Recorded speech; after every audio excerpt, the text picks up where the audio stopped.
bem cedinho para o céu, Senhor. Eu vou subir bem cedinho para o céu, Senhor. Eu quero ver Jesus, meu Salvador. O arrebatamento da Igreja de Cristo. Como guardaste a minha palavra com perseverança, também eu te guardarei da hora da grande tribulação que há de vir sobre o mundo inteiro para tentar os que habitam na terra. Eis que venho sem demora. Guarda o que tens, para que ninguém tome a tua coroa. A quem vencer, eu farei coluna no templo do meu Deus, e dele nunca sairá. E escreverei sobre ele o nome do meu Deus e o nome da cidade do meu Deus, a nova Jerusalém que desce do céu do meu Deus, e também o meu novo nome. Apocalipse capítulo 3, versículos 10 a 12. A igreja em Esmirna sofreu um tempo de muita perseguição sofrida pelo Império Romano. Muitos cristãos morreram executados com a promessa da coroa da vida. Apocalipse capítulo 2, versículos 8 a 10. A igreja em Filadélfia figura os cristãos fiéis vivendo juntamente aos falsos cristãos de Laodiceia na véspera do arrebatamento da Igreja de Cristo. Em Apocalipse capítulo 3, versículo 10, Jesus promete proteção à igreja que não abre mão da sua fidelidade à palavra de Deus. Nas primeiras linhas do versículo 10, Jesus diz: como guardaste a palavra da minha perseverança, também eu te guardarei da hora da grande tribulação que há de vir sobre o mundo inteiro. Observemos a expressão de Jesus na revelação ao apóstolo João na ilha de Pátimos. Te guardarei da hora. Se Jesus tivesse dito, te guardarei na hora, o sentido estaria sendo, te protegerei aqui no meio da grande tribulação. Alguns protótipos do arrebatamento da igreja no Velho Testamento. O arrebatamento de Enoque, conforme Gênesis capítulo 5, versículo 24. A Bíblia fala que Enoque andou com Deus e foi arrebatado no período que antecedeu o dilúvio. O arrebatamento do profeta Elias. A história do profeta Elias aparece nos livros de 1º e 2º Reis, num tempo de crise religiosa e fome em Israel. A crise religiosa era a idolatria promovida pela rainha Jezabel, esposa do rei Acabe. A fome levou o profeta Elias a se esconder à beira de um córrego denominado Querite, 1 Reis 17, de 1 a 7. E alimentava-se com alimentos trazidos pelos corvos.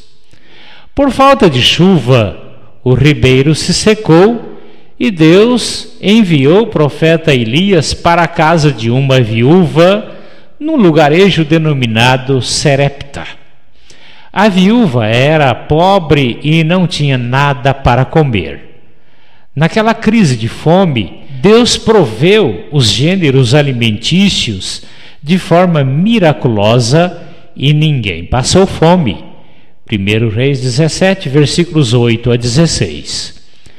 O destaque no ministério do profeta Elias foi a vitória sobre a idolatria e a morte de 450 profetas de Baal e 400 profetas de Azera.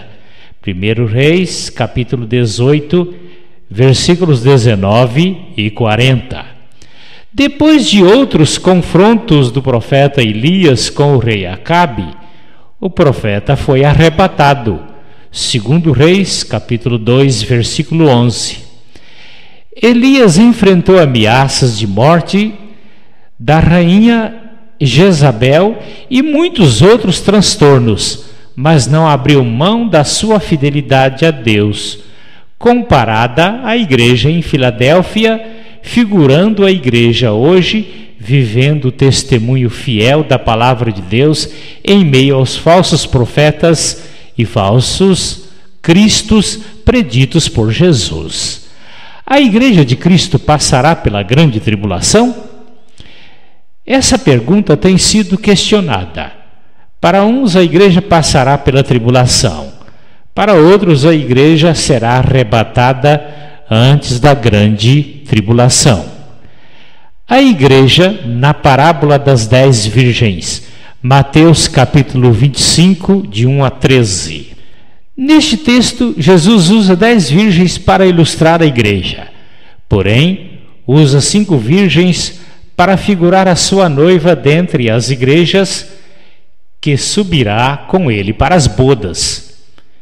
Chegou o noivo e as que estavam preparadas entraram com ele para as bodas e fechou-se a porta.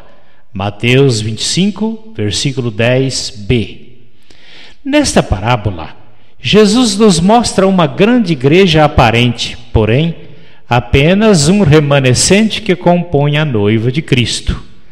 Com isso, podemos afirmar que Jesus não está preocupado se você é batista, é pentecostal, é presbiteriano, católico, espírita ou de outra religião. Ele está preocupado, sim, com aqueles que têm a experiência de intimidade com ele, pois ele disse: Deus é espírito, e importa que os seus adoradores o adorem em espírito e em verdade. Evangelho segundo escreveu o apóstolo João, capítulo 4, versículo 24. A verdadeira igreja de Jesus Cristo chama-se de noiva do Cordeiro. A igreja de Jesus Cristo estará aqui na grande tribulação. Apocalipse capítulo 3, versículo 10, diz que Jesus arrebatará a sua igreja antes da grande tribulação. Segunda carta aos Tessalonicenses capítulo 2, versículos 3 a 7, diz-nos assim: Ninguém de maneira alguma se engane, porque não será assim, sem que antes venha a apostasia e se manifeste o homem do pecado, o anticristo, o filho da perdição, que se opõe e se levanta contra tudo que se chama Deus ou se adora, de sorte que se levantará como Deus no templo de Deus, querendo parecer Deus. E agora vós sabeis o que o detém, para que a seu próprio tempo seja manifestado. Porque o mistério da injustiça opera. Somente há um que agora resiste até que do meio seja tirado. 2 Tessalonicenses 2, versículos 3 a 7. Vejo impedimento para a manifestação do anticristo a presença do Espírito Santo e a igreja que subirão juntos no arrebatamento. Aliás, o azeite nas vasilhas das 5 virgens prudentes é o símbolo das vidas cheias do Espírito Santo.